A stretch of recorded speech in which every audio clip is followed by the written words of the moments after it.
A fight that was originally booked for January. A fight so good that they had to rebook it. We have Sergey Spivak so nice, got to do it twice. On Greg Hardy. And for Greg Hardy, it was a slice between his knuckles, and that really forced him out of that fight. Couldn't make a fist, so he gets the stitches, he recovers, he ends up in this fight. For Greg Hardy, what gym does he train out of now? Because it doesn't look like it's American Top Team from his Instagram. He's kind of bounced around. I know I mentioned that in his last fight when he took on Tai Tuivasa. And obviously, a lot of people, you're going to do it in the comments section. I'm going to say it right now. He cracked Tai Tuivasa in that fight. Wobbled him.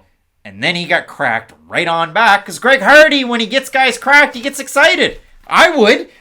And then he gets a little bit defensively caught up. Sergey Spivak, when he cracks guys... It doesn't happen. When he fought Oleksiejczuk, he just kept pouring on the pressure, but he doesn't really have that elite finishing ability when he's hitting guys in the division. With his wrestling, sure. When he gets guys down to the mat, sure. Wait, is the next step like Sergey Spivak to get the striking of Vicente Luque that he really unlocks like the next level of his career? I mean, that would be championship level Spivak, a guy who could challenge a Cyril Gane or a Francis Ngannou on any given day. But when I do look at this fight, I feel like I've seen this before, right? Because I've seen Greg Hardy fight Marcin Tybura. I've also seen Sergey Spivak do it. But when Greg Hardy fought Marcin Tybura, it was okay. When we strike, this is going to be Greg Hardy's fight. But when it comes to the grappling, Marcin Tybura can win out. And we seemed like savants when we took Marcin Tybura to win that fight. Said he was going to look bad early and then he'd look great late. And guess what happened, Craig? And that one happened. And for Sergey Spivak, well, I've seen this fight against a rangy, powerful striker before. It was his UFC debut,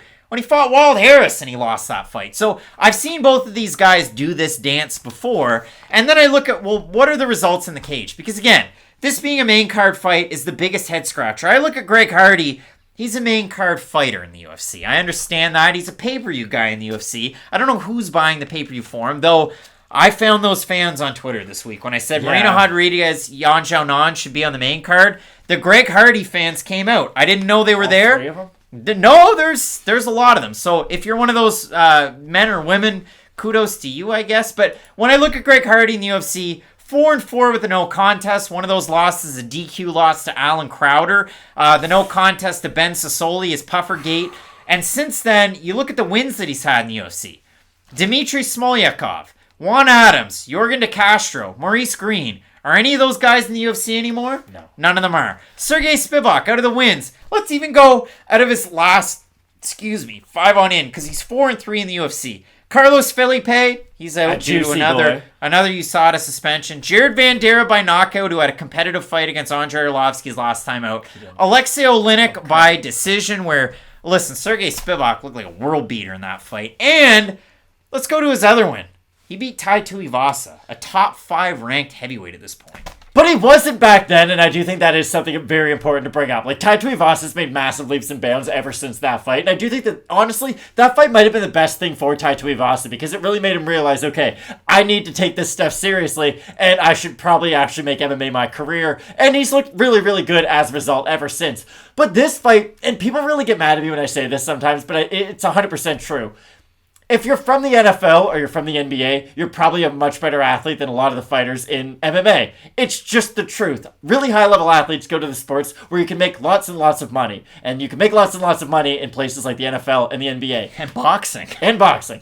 Well, but much less so. You have to be a big star to make money in boxing. With Greg Hardy, he was a very good NFL player. I don't know a lot about football, but he was a good NFL player. He shows you, though, what a very, very high-level athlete can do in only a short amount of time in this sport. Because let's be honest, Greg Hardy's extremely green with his MMA skill set. And I'll give him 100% credit because he has improved a lot from the first guy who did have that weird no contest with Ben Sassoli. Like, that was an awful fight. But Greg Hardy has become a much more refined technician on the feet. I know he got caught against Tai Tuivasa, but like you said, he rocked him early in that fight. And he was showing some promising signs leading up at least to his recent 2-fight losing streak. Again, early on against Marcin Tybura, he's having success on the feet. But cardio is always going to be an issue for him. And any high-level grappler is going to have a big edge over Greg Hardy. Because if you've been grappling since you were 19, 18, 17, in many cases much younger than that, you've been doing it your whole entire life. When Greg Hardy was those ages, you know what he was doing?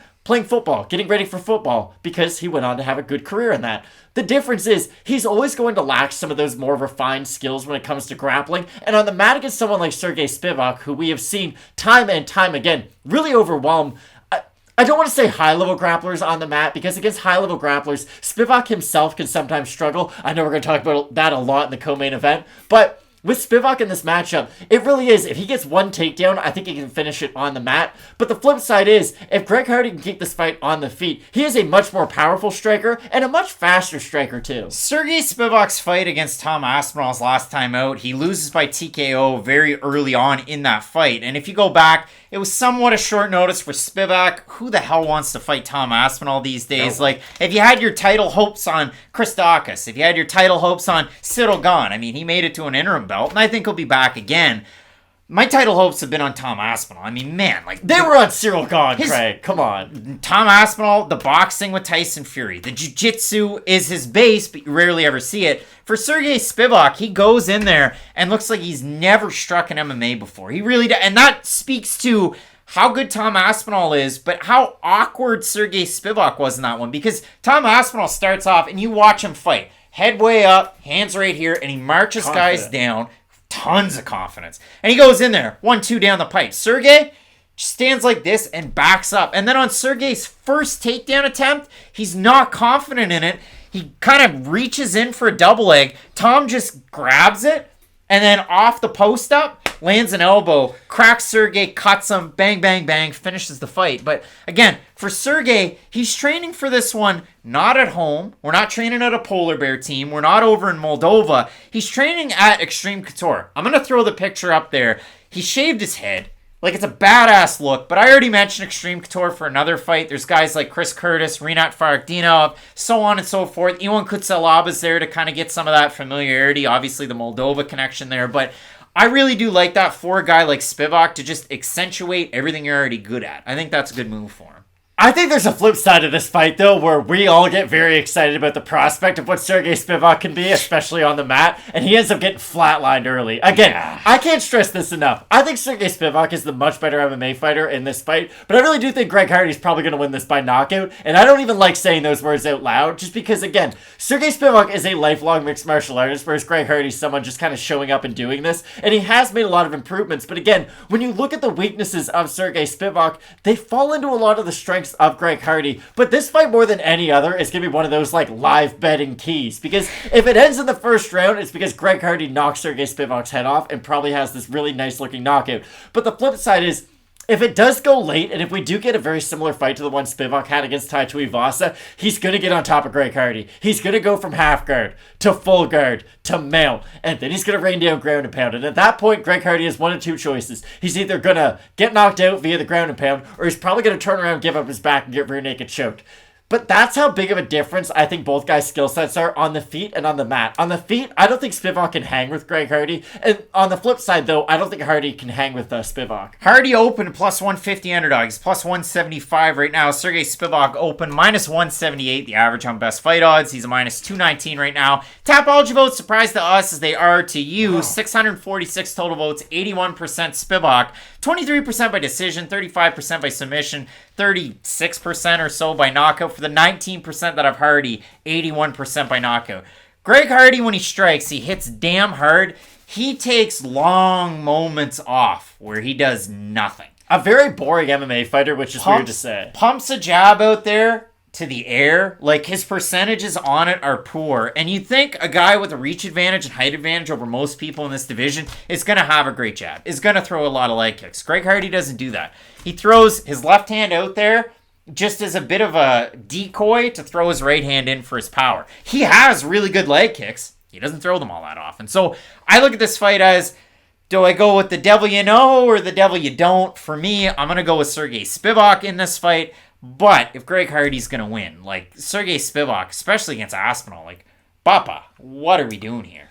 Again, Tom Aspinall's one of the best boxers in MMA, though, and he can find those holes in your guard, whereas I do think Greg Hardy's going to land a lot more on the hands, because We talk about this a lot, about how there's different ways to block punches. Some guys have sort of a stagnant defense where they just put their hands up and sort of hope that their opponent punches their hands. There is a flip side to that too. There's strikers like Jorge Masvidal, who they're a fluid striker, where they will find openings in your defense and then exploit those holes. Then there's more stiff strikers who, similar to the defenders who just hold their hands up and hope for the best, there's people who throw punches who just hope to find openings from their shots, and they don't look for the openings.